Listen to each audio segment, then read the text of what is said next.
The Nirala TV. कैसे हो दोस्तों, उम्मीद करते हैं आप सब बढ़िया होंगे। दोस्तों बात करते हैं आज पहले प्रधानमंत्री नरेंद्र मोदी के बनारस दौरे की। दोस्तों आपको मालूम ही होगा आज प्रधानमंत्री नरेंद्र मोदी बनारस दौरे पर थे। इसको लेकर हफ्तों पहले से ही तैयारियां चल रही थी यूपी सरकार के द्वारा। उन्हीं तैयारियों का एक हिस्सा अमेरिकी राष्ट्रपति डोनाल्ड ट्रंप के भारत दौरे की याद को ताज़ा कर जाता है। आपको पता होगा दोस्तों, पिछले साल के शुरू में ट्रंप साहब भारत आए थे। तब उनके स्वागत में गुजरात में सड़कों के किनारे बसी गरीब मजदूरों की बस्तियों को 6-7 फुट ऊंची दीवारों से ढक दिया गया था, ताकि ट्रंपुआ समझे वाह क्या विकास है भाऊ। अब आप सोचो कि जब ट्रंपुआ को पूत बनाया जा सकता है मोदी जी के द्वारा, जो कि उनका परम मित्र था, तो योगी जी तो मोदी जी के चेले हैं, तो वो भी मोदी जी का ऊत बनाने का हक तो रखते हैं ना। तो उन्होंने भी आज मोदी जी की क्योटा सिटी यानी बनारस में उनका अच्छा विकास दिखा दिया।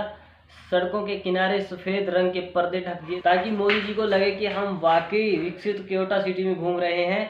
सफ़ेद पर्दों की एक झलक आप भी देख लो दोस्तों, कभी आप महरूम रह जाओ क्योटा सिटी देखने से।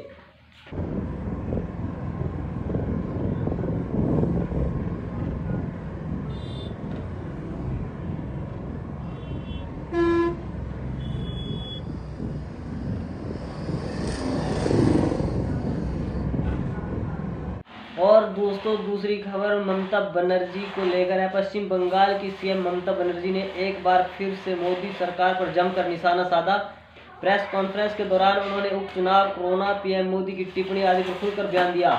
ममता बनर्जी ने कहा कि बंगाल के जिन 7 इलाकों में उपचुनाव होना है वहां कोई कोविड पेशेंट नहीं है। कोविड की स्थिति अब बिल्कुल बेहतर है। उन्होंने कहा कि चुनाव के बाद की हिंसा का मामला न्यायिक है। मैं कोर्ट के फैसले का पालन करूंगी। मुझे पता है कि रिपोर्ट किसने दर्ज की है, कोर्ट फैसला सुनाएगा। सीएम ममता बनर्जी ने कहा कि ईसीआई ने हमसे राज्यसभा के उपचुनाव के लिए कहा था। हमने उनसे कहा कि हम राज्यसभा चुनाव और 7 उपचुनाव के लिए तैयार हैं। कोविड स्थिति नियंत्रण में है। इसी पर ममता बनर्जी ने कहा कि उपचुनाव से क्यों डर रहे हैं, हम कुछ भी अवैध नहीं मांग रहे। 6 महीनों में उपचुनाव होना कानून है, बस यही पूछ रही हूँ। बीजेपी डरी हुई है क्योंकि उन्हें पता है कि वो हारेंगे। दोस्तों सीएम ममता ने कहा कि पवित्र गंगा प्रदूषित हो रही है क्योंकि इसमें यूपी के सब तैर रहे हैं। दोस्तों आपको पता ही होगा, पिछले दिनों इसको लेकर एक रिपोर्ट मैंने की थी, जिसमें हजारों की संख्या में गंगा के किनारे सब नजर आ रहे थे। उन्हीं सबों को लेकर ममता का तंज है। ममता कहती हैं सब बिहार पहुंचते हैं फिर बंगाल आते हैं, गंगा में कितने सब तैर रहे थे यहाँ, यह तो यूपी सरकार ही बता सकते हैं। उन्होंने सबों को कोई सम्मान तक नहीं दिया।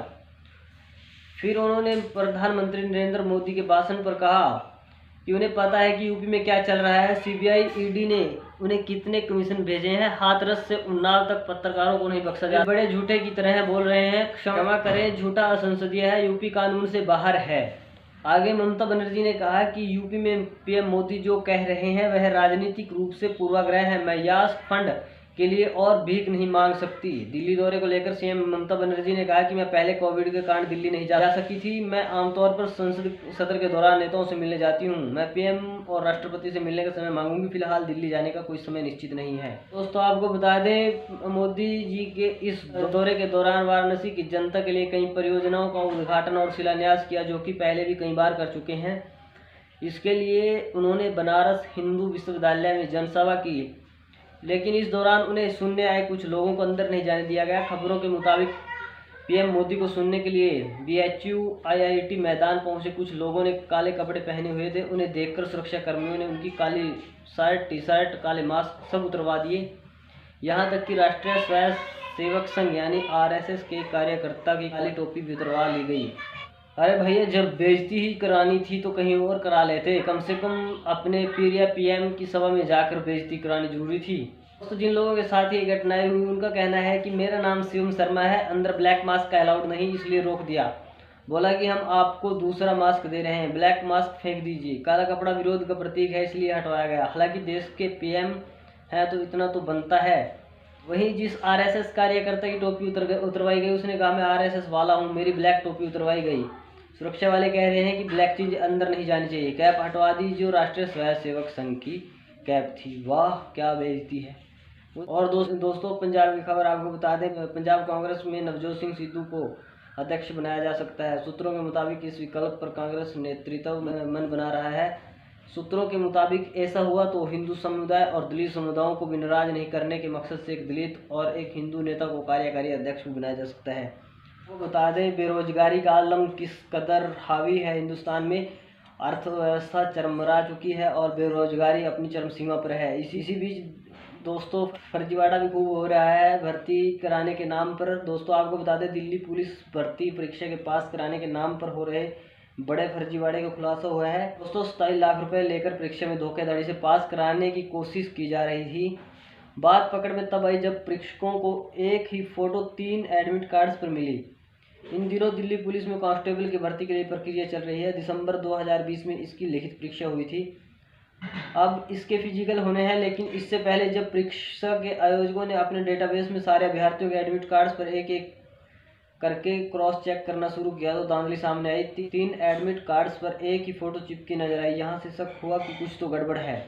पुलिस ने जब गहराई से जांच की तो पता चला कि इन तीन में से 2 एडमिट कार्ड गोरखपुर के 2 भाइयों के हैं, नीलेश कुमार और नवीन कुमार। इन दोनों को और तीसरे आरोपी को दिल्ली से गिरफ्तार किया गया। इसके बाद पुलिस को पता चला कि इन्होंने दिल्ली पुलिस भर्ती में परीक्षा में पास होने के लिए किसी फ्रॉडियो को 27 लाख रुपये दिए थे। इसके बाद तो एक के बाद एक आरोपी पकड़े जाने लगे। अब तक कुल 24 लोग परीक्षा में धोखाधड़ी के आरोप में गिरफ्तार हो चुके हैं। इनमें पैसा देने वाले और लेने वाले दोनों शामिल हैं। एक स्पेशल इन्वेस्टिगेशन टीम इस मामले में उत्तर प्रदेश, हरियाणा और राजस्थान में जांच कर रही है। अब तक 16 FIR दर्ज की जा चुकी है। द निराला टीवी में आज इतना ही। मिलते हैं किसी बड़े मुद्दे के साथ। खबर को लाइक शेयर कमेंट जरूर करें, चैनल को सब्सक्राइब करें। धन्यवाद।